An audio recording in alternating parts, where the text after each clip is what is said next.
And she was in hospital, in and out of hospital, and on a respirator, and she was very, very sick. And then we decided that there must be something wrong with this pregnancy, and the doctors had a look at it, and they said that the best thing to do would be to have an abortion, because the child was probably dead. They didn't have a scanner at that stage in those hospitals, so they couldn't tell properly, and they didn't know whether this child was perhaps dead. So we decided that we'd have to transfer to another place where they could do a scan, which we then did. And she was very ill. She had a very high temperature. And they did the scan, and this little fetus was only about so big. And he was perfectly well, and he was sucking his thumb. And we decided that we weren't going to do this. We were going to sit through it and see what happened. And eventually, through 9 months of hell, and of sickness and coughing, and more in hospital than out of hospital, my wife was discharged, the child was born, and this child was the most miserable child that you can imagine. He was impossible. He used to scream from morning till night. If you wanted to feed him, you had to wrap him round and round in a blanket so that he couldn't move his arms, or else he'd claw and scratch at you while you were feeding him. And if you put him to bed, he would scream and scream and scream. And so we had a technique where you sort of sit there and rock and rock and rock the bed until he finally falls asleep. Then you sneak off to bed and you try and fall asleep, and the minute you sleep, he screams again. And this carried on for months. It was absolutely chaotic. And nothing you could do could console this child. My wife was a wreck. I was a wreck. We were all totally destroyed. And then one night at 2 o'clock, I had a dream that I was being strangled. And it was so vivid that I woke up with this perspiration falling down my face, and my heart was pounding like some drum inside me, and I sat upright and tried to recover from this terrible nightmare. And the next moment, the little one in the next room screamed as if he was being murdered. And my wife and I got such a fright, we stormed out of bed, ran to this little baby, picked him up, and as we picked him up, he started shaking violently. And his temperature would rise, and then he'd go into fever cramps. And so we rushed him off to hospital, and they had a look at him, and they had to put him in a refrigeration tent. They had a tent sort of that's cooled, and put him on a drip, and then it would be touch and go whether he would live or whether he would die. And he'd recover from this and come back home as impossible as he was before.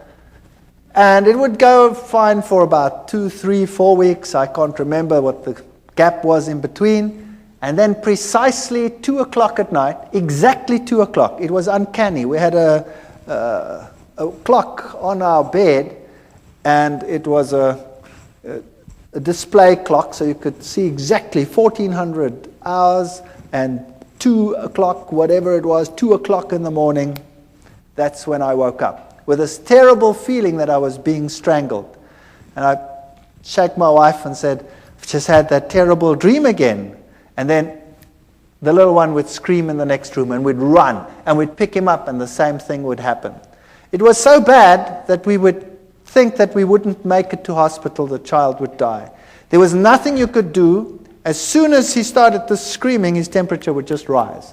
And it would just go so high that he would fall unconscious.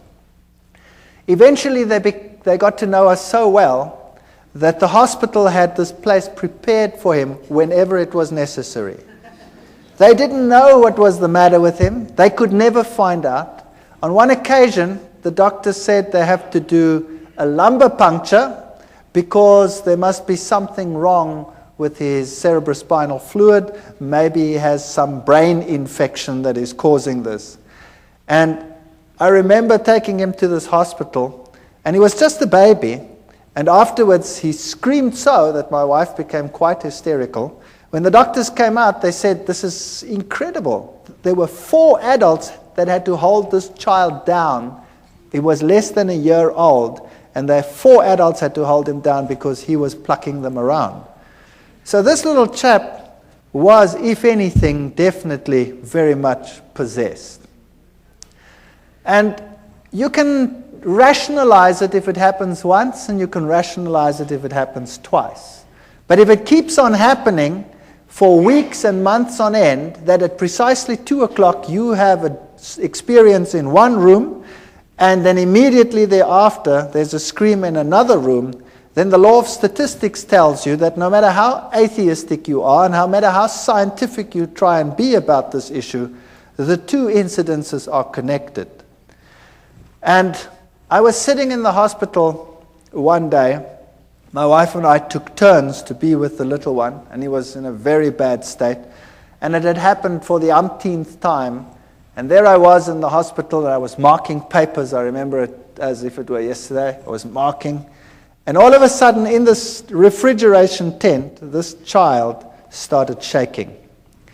And he started getting one of these attacks and fits in his bed.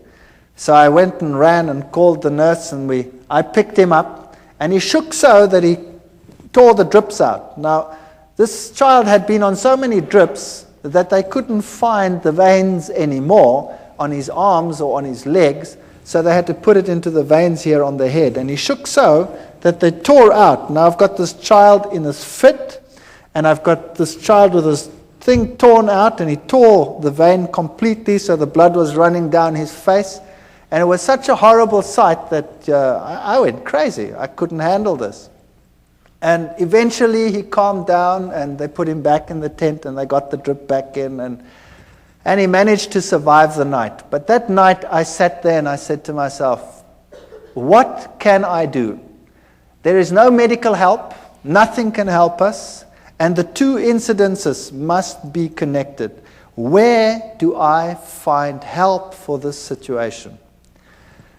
And they tell me, once a Catholic, always a Catholic.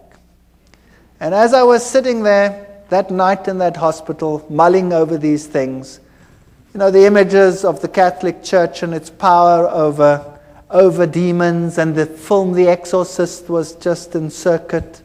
And I thought to myself, perhaps I can go back to my old church and ask them to help me. So I made a resolution that I would do that because I had no other way out. And the next day I went to the Catholic Church, and the Catholic priest was sitting in his room, and I remember this as well too. He had the glass there, and there was a brandy bottle there, and he wasn't too sober. And I went up to him and I said to him, I'm a Roman Catholic, but I don't come to church, and I have a problem. And he said, well, what is your problem? He was very nice. And I said to him, well, I'm an atheist and I'm a scientist. I don't want to talk about this thing like it. And I sort of ummed and ahed, and I said, well, I have a problem at home. He says, well, what kind of problem? I said, well, it's a problem concerning strange happenings in my home. And he says, oh, no, I want nothing to do with that. And he said, it's not my field. Give me your name, give me your telephone number, we'll come back to you. So I gave him my name and my telephone number. All I'd said was, I have strange happenings in my home. That's it. And I went home and I thought, well, that was a lot of help. Thank you very much. And I wasn't home very long when I got a call from another priest. And this one sounded very sophisticated. And he told me whether I would like to meet him at a monastery nearby. So I went to the monastery, and there was this old man. And he was so impressive. He really made such a powerful impression upon me. He told me to sit down, and then he started to tell me what the problem in my home was.